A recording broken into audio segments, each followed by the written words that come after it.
كابتن، هي الشمس مصدر ضوء للكوكب ولا مش مصدر ضوء؟ مصدر ضوء للكوكب. تمام. لما انت بتطلع في الفضاء ليه الدنيا ضلمه مع ان الشمس موجوده؟ عشان القمر اصلا معتم، والقمر بيبقى في ظهر الشمس بيبقى في ظهر القمر. ايه علاقه القمر بالشمس؟ انت بتطلع للقمر اصلا في الفضاء. مثلا لا سيبك من القمر، ما. طلعت للقمر الفضاء، الشمس قدامي ليه مش منوره الفضاء؟ عشان هي اصلا بتبقى في ظهر القمر، ما بتبقاش قصاده. أم،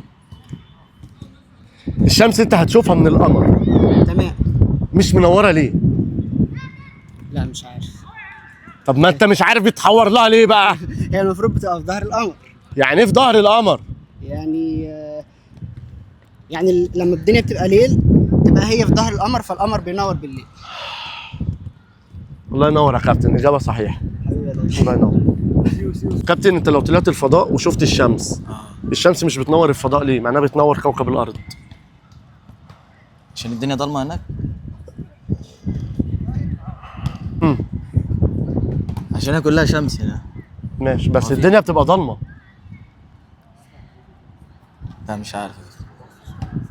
شكرا يا كابتن.